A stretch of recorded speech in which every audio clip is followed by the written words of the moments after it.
Ang napasok na trabaho ni Kyle hindi dapat gawain ng isang minor de edad. Paano kaya siya huhugutin ng investigador at ng mga operatiba sa butas na napasok niya? Sa lungsod ng Baguio, patok sa mga bakasyonista ang malamig na klima.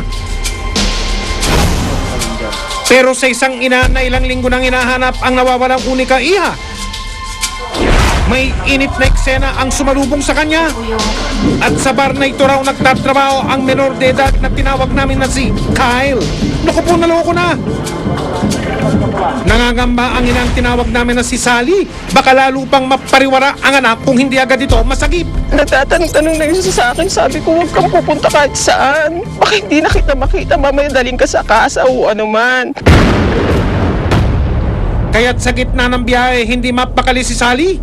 Masagip kaya si Kyle sa kamay ng mga nananamantala sa kanyang murang gulang.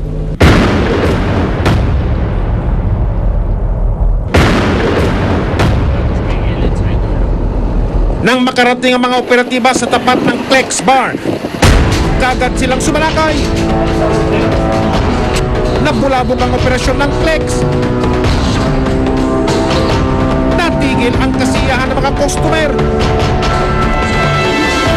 Naglahong parang bula ang mga empleyado ng club. Nagulat naman ang mga kababayang tauhan ng bar.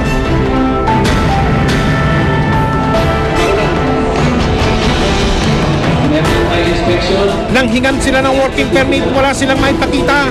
Permit? Ano yung hawak mo? Under process. Under process. Pero ano yan? Permit po. Tingnan niya. Wala pa nga talaga. Hindi pa ako inisyuhan ng ano. Asan yung birth certificate mo?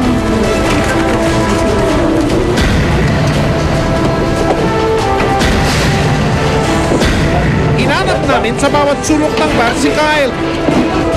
Hanggang nakapasok kami sa isang VIP room. Nadatnan namin doon ang ilang kinilalang GRO ng bar. Namataan din namin ang isang babaeng tila lasing na. Nang lapitan ng mga operatiba, nakumpirmang siya nga ang hinahanap naming si Kyle. Ano trabaho niyo dito? Variety mo. Variety. Mga dancing. Dancer. Ilang taong ka na? 18. Inusisa rin ang kasama naming social worker ang dalaga. Mayroon ka magsinungaling ha. Kami, pagpakukuha namin ng certificate talaga. Kung may mga suspected minors daw po na meron dito po. Si Minor daw po siya. Ay po, hindi ko alam. Kasi kung bago po kami tumatanggap ng babae, tinatanong po namin yung edad. Ay sinasabi naman po nila 19, kaya hindi po namin alam. siya po ba mismo yung nag-apply o may nagpasok sa kanya? Sila po, ang umakyat po rito po sa Baguio. Naku sir, lumang tugtugin na po yan. Todo palusot din si manager kung bakit walang working permit na mga babae. Yung mga babae po namin, naglalakad po ng papers kasi po ito, kabubukas lang po namin po nito, kaka-turnover lang po namin. Dati po kasi na po ito. Sinubukan din naming hanapin ang recruiter ni Kyle na isa rin umano sa mga dancer ng bar, pero hindi siya kagad natungtong ng mga operatiba. Inimbitahan ng mga tauhan at trabahador ng bar sa tanggapan ng pulisya. Kasama ang dalagang naging pakay ng sorpresa naming pagbisita.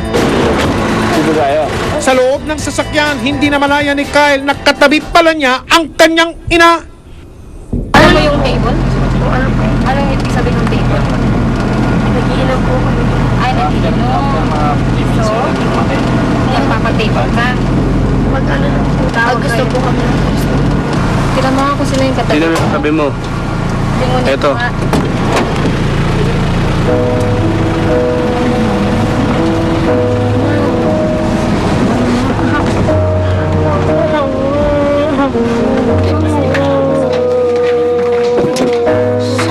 Huwag ka namin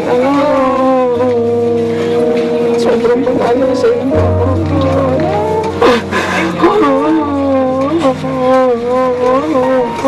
Gumawa lahat ng paraan para mahanap kita. Baka hindi na kita makita. Naiintindihan mo ako. Kung may pagkukulang ako sa'yo, patawarin mo ako, anak. Hindi kita nais mapariwara.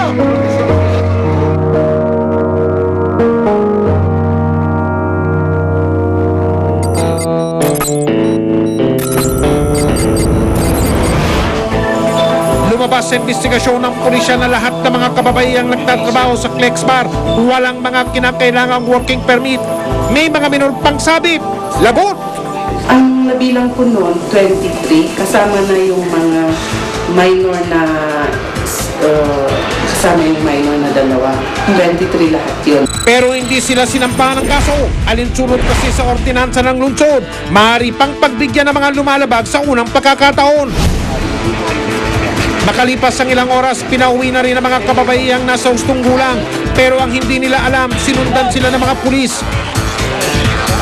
Gusto kasing malaman ng mga operatiba kung saan naglulungga ang nag-recruit kay Kyle.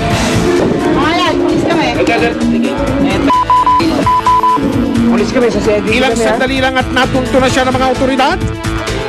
Kaya't kagad naming hinuli ang dapat tumanong panagutin sa pagre-recruit ng minor de edad na si Kyle. Nirecruit ko po pero alam ko po kasi hindi na po siya minor. Tsaka nagpaalam daw po siya sa magulang niya, sa nanay niya sa. Trabaho yung pinangako mo sa kanya. Durante, alam niya po yun. Alam niya po yun. Sa club nga po, sinabi niya, alam niya po yun. Siya nga rin nagkukwento na dati daw po siya nagtatrabaho sa ganito. Kinasuhan ng paglabag sa Republic Act 7610 o ang Special Protection Against Child Abuse ang sinasabing may-ari ng Flex Bar, pati na ang iba pa niyang mga empleyado. That is protection law for children, wherein they are not supposed to be employed in hazardous areas.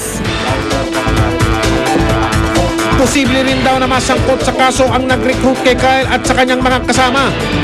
Kung mapatunayan nagkasala, maaari silang makulong ng mula 12 hanggang 40 taon. Dagdag pa dyan ang kasong paglabag sa Anti-Trafficking in Persons Act. May parusa naman itong mula 6 na taon hanggang habang buhay na pagkabilanggo. Yung penalty po, kung talagang mapapatunayan, ay life imprisonment. At ang magiging fine nila ay not less than 2 million but not more than 5 million pesos. Nagkaroon kami ng pagkakataong makapanayam si Kyle. Dito ibinahagi niya ang kanyang mapait na karanasan. Naisip ko, mukha rin kaming GRO doon. Kasi nata-table po ako. Parang lahat sila, pag nakakita ko sila, yung iba nakabrat panty. Kami simple lang naman, pero nasa club pa rin naman kami. Pero napasubo na raw siya ng gusto sa kanyang pinasukan. Minsan po, nahalikan po kami gano'n. Niyakap kami, parang nandidiri din ako minsan. Siyempre po matatanda minsan yung mahalik sa akin, kahit na po foreigner yun. Inalisan ko po agad, minura ko po siya. Sabi niya kasi po sa akin, inom lang po kami gano'n. Eh nasa VIP room po ako, tumakbo na lang po ako, sabi ko, sir, sabi ko, ayoko kasi nababastos. Sabi niya, bumalik daw po ako para mabayaran po yun, baka hindi na po kasi bayaran. Binalikan ko po, sabi ko, ayoko na. Tapos nakiusap na lang ako na bayaran na lang. Pero nagalit din po sa akin yung customer na yun. Sa huli, tila may himig na ng pagsisisi ang dalagang nawalay sa kanyang ina. Nakakapagod din po. Narinis ko rin po, gusto ko na rin. Dahil wala raw na aktuang may malaswang aktibidad sa loob ng Flex Bar, pinag-aaralan pa ang pagpapasara nito ng mga otoridad. Hinihintay pa rin daw ang rekomendasyon ng CSWD at desisyon ng korte kung tuluyan na bang ipapatigil ang kanilang operasyon.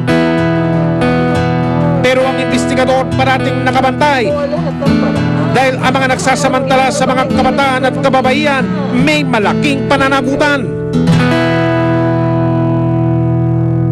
Hanggat may namalya, hanggat may napi, patuloy tayong umaksyon, kaya makipagtulungan po kayo sa investigador, ang mga abusado at ang mga maloloko. Huwag natin tatangtanan. Hanggang sa muli, ako po ang inyong kapuso Mike Enriquez at ito ang investigador.